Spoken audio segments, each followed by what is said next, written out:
even during these Navratri, in my colony only, I can see in Chauraha some kind of activities going on, like black magic activities going on. You can see sindoor, or I can see any kind of meat there.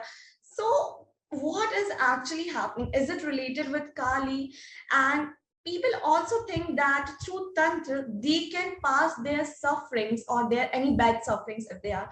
Through Tantra, they can pass it. If that can actually happen, then how karma works? If we can just pass our bad sufferings to others. So many questions. You can go one by one. So, Hiteshika, first of all, Kali, I said, I mentioned it in one of the podcasts that she was very misunderstood because, primarily in the West, they were exposed to Kali as, through movies like Sindbad, and then there was the Indiana Jones movies where, there are Kali worshippers who are, committing atrocities, etc. It's a very, very negative and incorrect portrayal of Kali in the Western movies. And because of that, a lot of people got confused. And Kali has been shown as somewhat of a demon, in these movies, which is exactly the opposite, because Kali had emerged to take care of the demons whom the gods could not destroy.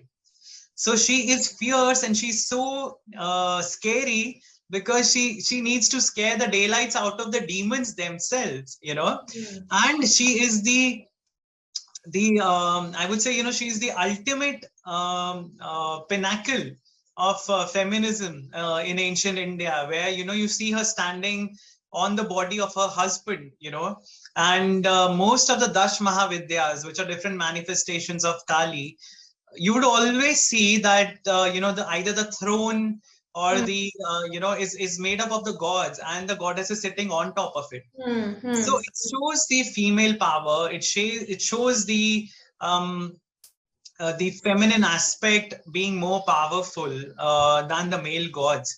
And the entire story of Kali and Durga itself shows that, women can do what even men find it difficult to do, And so when it comes to dark magic, I would say it's a little, it's a misuse of the powers that you get using, while performing worship of the Dash Mahavidyas. The Dash Mahavidyas are believed to give you certain siddhis.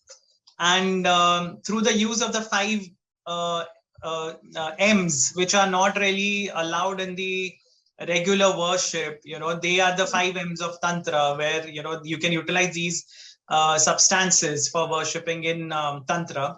And using these, it is said that there's a shorter method to reach God. This is a shorter method to attain those siddhis.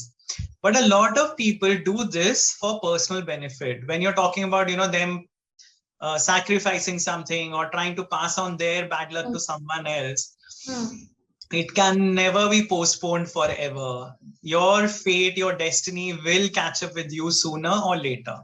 If you manage to postpone it now, it will catch up in the future. That is it.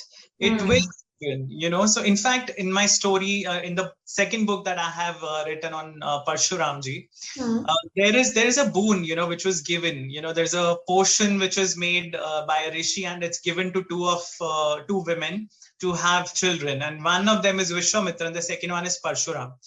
But Parshuram is actually one generation further away from the boon, because the lady who had received that potion, she said, no, I do not want a violent child.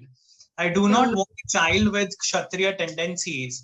And so her husband, being an accomplished rishi, he said, okay, this can be postponed only by one generation, but it will come to pass. Your son may not be, violent or turn into a Kshatriya warrior, but his son will definitely turn into one.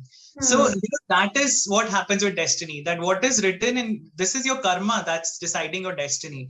Your previous karma decides your destiny, your present fate, and your present karma decides your future. So when we are performing these actions, when we are causing trouble to other people, that is also generating bad karma for us. So you may get rid of that, a bad patch of time, but you are amplifying it by performing these actions. You're passing it on to somebody, causing distress to someone else. That will also backfire ultimately. So you'll receive this, plus that was destined for you any which ways, in the future. So it's a no-brainer. You should not, your misery is yours to bear. It's yours to endure, and you emerge stronger from it. If you ever try to do bad to others through these means, it will backfire. It will come back to haunt you sooner or later, whether in this life or in the next life. So that is the whole aspect of black magic, which is not what the scriptures recommend. It is not for attaining that purpose. It's a different way to reach God, but people get sidetracked.